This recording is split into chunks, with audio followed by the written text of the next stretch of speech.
Bienvenidos a Aula Microbiana, donde los microbios se conocen en detalle. Hoy revisaremos el virus de la inmunodeficiencia humana o VIH, un retrovirus que cambió la medicina moderna.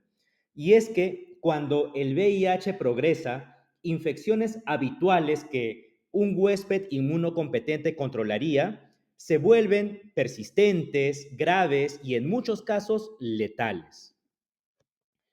La historia del VIH se entiende bien si la dividimos en dos planos, el clínico epidemiológico y el filogenético. En el primero, en el plano clínico epidemiológico, el punto de partida es 1981, cuando los CDC reportan casos inusuales como neumonía por neumocistis en personas jóvenes sin causa evidente de encontrarse inmunosuprimidos. Ese patrón obliga a pensar en una inmunodeficiencia adquirida. En 1983 se logra el aislamiento del virus, inicialmente denominado LAV, de Lymphoadenopathy Virus, en el Instituto Pasteur, asociado a cuadros de linfadenopatía. Este hito abre la puerta a demostrar una relación de causalidad. En el año 1984 se consolida la identificación con el virus conocido en ese momento como HTLV3 en el NIH y finalmente se unifica el concepto del agente como VIH. Para 1986 se reconoce ya al VIH-2 con relevancia particular en África Occidental. En el segundo plano, el plano filogenético, es importante recordar primero que la filogenia explica el salto de especies. En tal sentido, el VIH se vincula con el virus de inmunodeficiencia simia de chimpancé, con las siglas SIV-CPZ, y el VIH-2 se vincula al virus de Sooty-Mangabey, con las siglas SIV-SM. Ese origen zoonótico, seguido de adaptación humana, ayuda a comprender por qué el VIH-1 se volvió pandemia global y por qué el VIH-2 tiene un patrón regional y, en general, menor patogenicidad. Estructura y replicación. El VIH es un retrovirus del género lentivirus. Su estructura explica su persistencia, y es que es un virus envuelto con una envoltura lipídica que porta glicoproteínas de superficie, principalmente la glicoproteína GP120 y la glicoproteína GP41, decisivas para el ingreso del virus en la célula del huésped. Al interior encontramos una cápside característica, con la proteína P24 como componente relevante. Y al interior todavía encontramos al genoma del virus. Es un genoma de ARN, un genoma de ácido ribonucleico, acompañado, muy importante esto, por tres enzimas fundamentales e indispensables para el virus. Tres enzimas. Primero, la transcriptasa inversa. En segundo lugar, la integrasa. Y en tercer lugar, la proteasa. Enzimas que van a cumplir un rol importantísimo en el ciclo replicativo de este virus. Y es que, como vemos, este ciclo replicativo del VIH puede ordenarse en 5 etapas. Primero, tenemos la entrada del virus. Aquí, la glicoproteína GP120 reconoce CD4 y a correceptores como CCR5 o CXCR4. Luego, la glicoproteína 41 facilita la fusión del virus con la membrana de la célula huésped. En segundo lugar, tenemos la transcripción inversa. Aquí tenemos la actividad importante de la enzima transcriptasa inversa, pues convierte el ARN viral en ADN proviral. Es decir, en lugar de que el ARN se convierta en poliproteínas para luego producir proteínas, en este caso, en lugar de ir hacia adelante, decimos que retrocede hacia ADN, de ARN a ADN, y es por eso que este virus es un retrovirus, y eso se logra gracias a la enzima transcriptasa inversa. En tercer lugar, ahora que tenemos al ADN en lugar del ARN viral, tenemos como tercer paso la integración. Y es aquí donde la enzima integrasa integra ese ADN proveniente del virus en el genoma de ADN del huésped, del humano, estableciéndose así una permanencia, una persistencia y una latencia indefinida, pues el ADN viral queda integrado en el ADN humano. En cuarto lugar, tenemos la expresión y el ensamblaje. Y es aquí donde se transcriben genes virales y a partir de ese ADN integrado en el ADN humano se produce primero, ahora sí, el ARN y a partir de ahí poliproteínas como GAG y GAG-POL y se ensamblan nuevas partículas virales. En quinto lugar, tenemos la maduración, donde la enzima proteasa escinde esas poliproteínas formadas en el paso anterior para formar luego las proteínas virales, las proteínas estructurales, las no estructurales y convertir los viriones inmaduros en infectivos. Entonces, este ciclo explica dos hechos clínicos importantes: la persistencia de por vida y sin cura, con las terapias actuales por lo menos, y la posibilidad de controlar la replicación con blancos farmacológicos específicos, como veremos en las siguientes láminas. Factores de virulencia. Un modo útil de entender la virulencia del VIH es verlo como una guerra entre, por un lado, las armas virales y por otro lado, los escudos del huésped, ¿sí? Y es que el huésped posee factores de restricción que bloquean etapas del ciclo viral, mientras que el VIH responde con proteínas accesorias o proteínas no estructurales que neutralizan esas barreras. Revisemos entonces estas 4 proteínas no estructurales. En primer lugar, tenemos a la proteína VIF de Viral Infectivity Factor, que enfrenta a una enzima antiviral que poseemos nosotros los humanos, la enzima ApoBec3G. Si esta enzima ApoBec3G actúa, induce hipermutación durante la replicación y vuelve el genoma viral inviable. Entonces, BIF o BIF marca a la enzima ApoBec3G para degradación proteosomal y así evita esa hipermutación letal. En segundo lugar, tenemos a la proteína no estructural VPU de Viral Protein U, que antagoniza a la teterina. Esta teterina que normalmente impide la liberación de viriones al anclarlos a la membrana. Entonces, al inhibir a la teterina, la proteína VPU permite la salida eficiente de las partículas virales. En tercer lugar, tenemos a la proteína NEF, la proteína NEF, proteína no estructural. NEF de Negative Regulatory Factor, que interfiere con el complejo mayor de histocompatibilidad clase 1, reduciendo la presentación antigénica y ayudando a evadir linfocitos T CD8. También modula CD4 y se considera clave en la progresión hacia la fase del SIDA. Y finalmente tenemos a la cuarta proteína no estructural, la proteína VPX, que cabe destacar es más relevante en el VIH-2, pero es importante recordar que facilita la infección eficiente de macrófagos.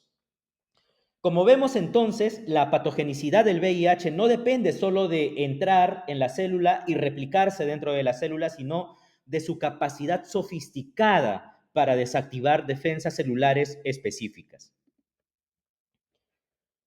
Mecanismo patogénico. El mecanismo patogénico del VIH es doble. Tenemos, en primer lugar, la pérdida progresiva de linfocitos TCD4 y la activación inmune crónica. ¿Qué es lo que sucede en esta etapa? La muerte celular no ocurre únicamente por infección productiva. De hecho, una porción importante se explica por piroptosis, que es una respuesta tipo muerte inflamatoria. Es una muerte inflamatoria. en células, entre comillas, espectadoras que no completan la replicación, pero detectan ADN viral abortivo. Esto produce lo que se conoce como bystander killing, amplificando la pérdida de CD4 más allá de las células efectivamente productivas. En paralelo, existe un efecto citopático directo con lisis y formación de sincitios que contribuye a la destrucción tisular. Por otro lado, la segunda parte del mecanismo es sistémica. Tenemos una patogénesis sistémica. ¿Qué es lo que sucede aquí? El VIH daña de manera temprana el tejido GALT, el tejido GALT, que es el tejido linfoide asociado al intestino, que como sabemos es una de las mayores reservas inmunológicas del organismo. Al destruirse esa barrera inmunitaria mucosa, aumenta la translocación microbiana desde el lumen intestinal hacia la circulación. Entonces, componentes como el lipopolisacárido, que vemos aquí como LPS, actúan como estímulos persistentes de inflamación. Esto sostiene una activación inmune continua, a veces descrita como inflammaging, con agotamiento de reservas inmunológicas y disfunción progresiva. En términos clínicos, esto explica por qué el paciente no solo pierde defensas específicas, sino que entra en un estado de inflamación crónica que empeora el pronóstico incluso antes de alcanzar criterios de SIDA si no se trata. ¿Y cómo es la respuesta inmune del ser humano frente a la infección por el VIH? La respuesta inmune contra el VIH muestra un patrón clásico de, entre comillas, contención parcial seguida de fracaso. ¿Cómo es esto? Tenemos, en primer lugar, una fase inicial. En esta fase inicial, la carga viral sube de manera marcada. El sistema inmune responde ante esto con los linfocitos T citotóxicos CD8 y se logra una reducción significativa de la viremia, lo que produce un control parcial de la fase aguda. Sin embargo, con el tiempo, el virus escapa y la respuesta celular se agota. Aquí entra a tallar un marcador conceptual importante, que es el PD1, son las siglas de Programmed Cell Death Protein 1, asociado al fenómeno de agotamiento funcional de los linfocitos T, que reduce su capacidad de eliminar células infectadas. Al mismo tiempo, el VIH implementa 3 mecanismos de evasión. El VIH necesita evadir esta respuesta. ¿Cuáles son esos mecanismos de evasión? El primero es el escudo de glucanos. ¿Qué ocurre aquí? La envoltura viral se recubre de azúcares del propio huésped, ocultando epítopos y dificultando la actividad de anticuerpos neutralizantes. Otro mecanismo de evasión es la hipervariabilidad. Aquí, mutaciones rápidas en epítopos permiten escapar de anticuerpos y del reconocimiento de células T. También existen las excepciones genéticas del huésped que ilustran la biología del proceso. Aquí los controladores de élite asociados a HLA-B57 y la resistencia parcial asociada a CCR5 delta 32 que dificulta el uso del correceptor CCR5. Entonces, el resultado global es una contención inicial, seguida de pérdida progresiva del control inmunológico si no se interviene con terapia antirretroviral. Manifestaciones clínicas. La clínica del VIH se entiende mejor como una historia natural con 3 grandes periodos. Primero, el síndrome retroviral agudo. En segundo lugar, la latencia clínica. Y en tercer lugar, la fase correspondiente al SIDA. En la infección aguda, tenemos que aparece un cuadro inespecífico con fiebre, exantema, malestar, con alta carga viral y por tanto alta transmisibilidad. Y aunque la clínica sea banal, entre comillas, el evento inmunológico es intenso, porque cae transitoriamente el recuento de CD4 y luego ocurre un rebote parcial cuando la respuesta inmune logra disminuir la viremia. Posterior a ello, tenemos la siguiente etapa, la siguiente fase, donde se establece un set point o punto de equilibrio. Aquí, la carga viral se estabiliza en un nivel determinado y el paciente entra en una fase prolongada, a menudo asintomática o con linfadenopatía persistente en algunos casos, mientras ocurre destrucción progresiva del sistema inmune. Ya con el paso de los años, el recuento de CD4 desciende de manera continua y la carga viral vuelve a elevarse. Entramos aquí a la fase del SIDA. El SIDA se define clínicamente cuando el recuento de CD4 cae por debajo de 200 células por milímetro cúbico o por la presencia de infecciones oportunistas, definitorias de SIDA. En ese contexto aparecen infecciones como neumonía por Pneumocystis jirovecii, tuberculosis, toxoplasmosis y sarcoma de Kaposi. Entonces, la enseñanza práctica es que el silencio clínico no significa inactividad biológica. En realidad, la progresión inmunológica continúa y el momento de intervención que cambia el pronóstico es antes de cruzar el umbral de inmunodeficiencia profunda. Desde el punto de vista epidemiológico, es útil e importante distinguir el VIH-1 del VIH-2, porque no son equivalentes en distribución y tampoco son equivalentes en dinámica de transmisión.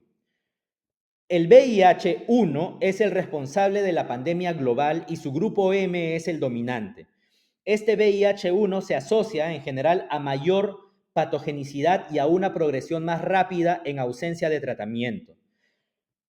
Por su parte, el VIH-2 está más restringido al África Occidental y suele mostrar menor transmisibilidad, también una carga viral más baja y una progresión más lenta. Por otro lado, es importante mencionar que a escala poblacional, el número de personas viviendo con VIH se mantiene en decenas de millones, lo que refleja una infección crónica que, gracias al tratamiento, ha cambiado su mortalidad, pero no ha desaparecido como problema de salud pública. También es importante ver aquí o recordar cuáles son las vías de transmisión del VIH. Las vías de transmisión principales siguen siendo la vía sexual, la vía parenteral y la vía vertical, es decir, de madre a hijo.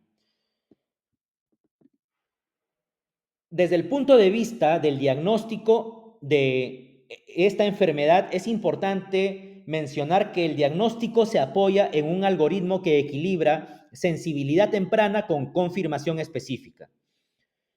El primer paso, ante sospecha o tamizaje, es un inmunoensayo de cuarta generación que detecta simultáneamente el antígeno P24, el antígeno viral P24 y anticuerpos.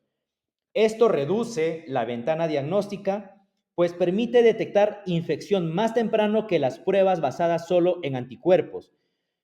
Típicamente, alrededor de 2 semanas en muchos escenarios clínicos, aunque siempre hay variabilidad individual.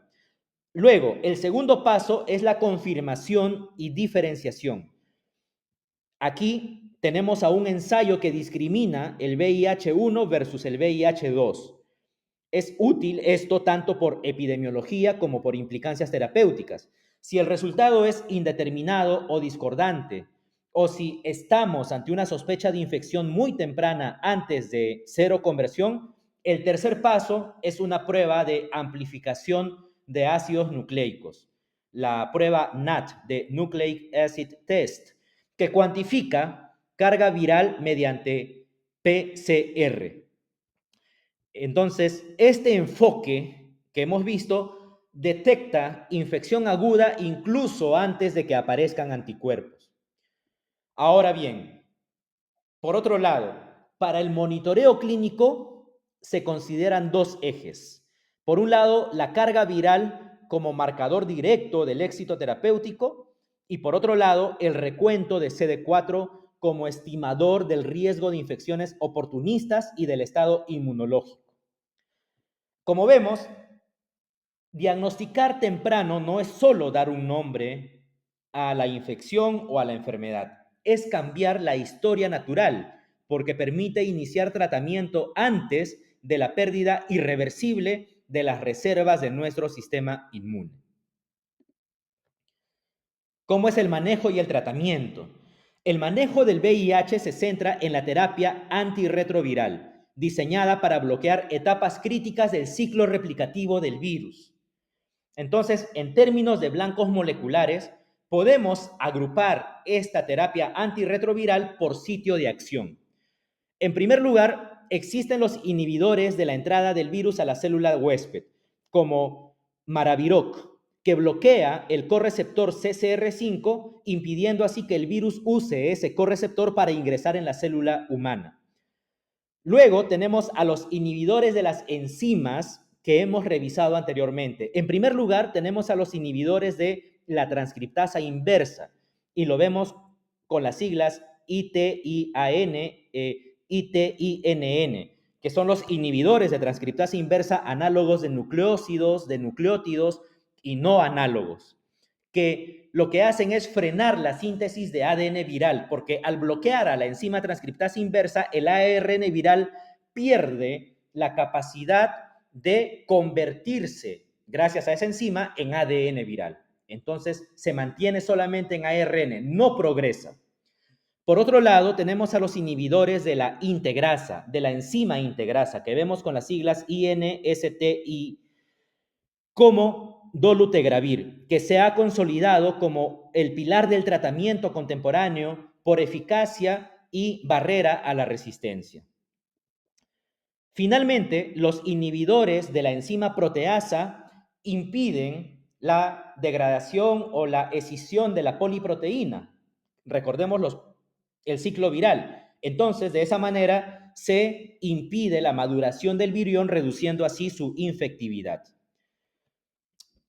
El objetivo terapéutico, como vemos, entonces es lograr una supresión virológica sostenida, es decir, tratar de llegar a una carga viral indetectable con recuperación inmunológica progresiva y reducción drástica del riesgo de infecciones oportunistas. Aquí aparece entonces un concepto clave de salud pública y clínica. El concepto de I es igual a I, es decir, indetectable es igual a intransmisible. ¿Qué significa esto? Significa que la supresión virológica sostenida previene la transmisión sexual. Ahora bien, esto no es solamente una frase, no es un eslogan, no es un dicho. En realidad, esto depende de la adherencia que pueda haber, depende del seguimiento y depende de la confirmación de la carga viral. Entonces, es importante notar aquí que el VIH es controlable con la terapia antirretroviral, pero no erradicable, por lo menos con las estrategias actuales, debido a la persistencia del virus en la célula del huésped, la persistencia indefinida del virus en la célula del huésped, que se constituye como un reservorio latente. Prevención y control. La prevención del VIH funciona mejor cuando se combina, porque ninguna intervención es perfecta por sí sola. Aquí aparece entonces un modelo útil, que es pensar en capas como si fuera un queso suizo. Y como vemos, tenemos tres capas de este queso suizo. En primer lugar, la capa biomédica, luego la capa conductual y, en tercer lugar, la capa vertical. En la capa biomédica se incluyen estrategias como la estrategia PREP. ¿Qué es PREP? Profilaxis preexposición. También se incluye la estrategia PEP. ¿Qué es PEP? Profilaxis postexposición. Y se incluye también la estrategia TASP o del inglés TASP, que significa Treatment as Prevention o tratamiento como prevención, donde el tratamiento efectivo reduce la transmisión. Eso por el lado de la capa biomédica. En la capa conductual, el uso de los preservativos sigue siendo esencial y se suma la reducción de daños según contexto epidemiológico. Ahora, en la capa vertical, el objetivo es prevenir la transmisión de madre-hijo mediante profilaxis y control prenatal, lo que en muchos sistemas se denomina PMTCT, que significa Prevention of Mother to Child Transmission. Y ahora bien, aunque el control ha avanzado, hay dos desafíos pendientes destacados. Como podemos ver, el primer desafío es la vacuna. Y es que es difícil encontrar una vacuna por la variabilidad de la proteína ENV, la proteína ENF, la proteína de envoltura del virus. Y también por el escudo de glucanos que oculta blancos posibles. El segundo gran desafío es hallar una cura. Aquí, como sabemos, el reservorio latente sostenido por el provirus integrado en nuestras células hace que el virus reaparezca si se suspende el tratamiento. Entonces es sumamente complicado. Por eso se investigan estrategias como shock and kill, que intenta reactivar reservorios para luego eliminarlos. Idealmente, potenciando los linfocitos T citotóxicos y otras respuestas efectivas. La conclusión es que hoy prevenimos y controlamos con combinaciones inteligentes, pero la erradicación completa sigue siendo un reto biológico.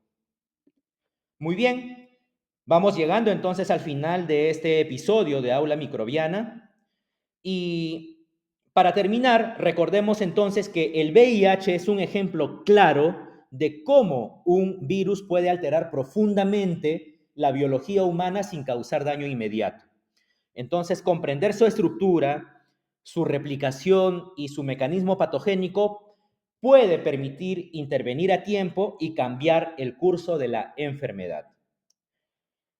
Hasta aquí llegamos con el episodio de VIH en el canal de Aula Microbiana, donde los microbios se conocen en detalle.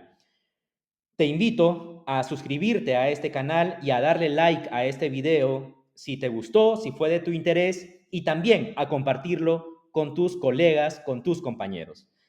Hasta el próximo patógeno.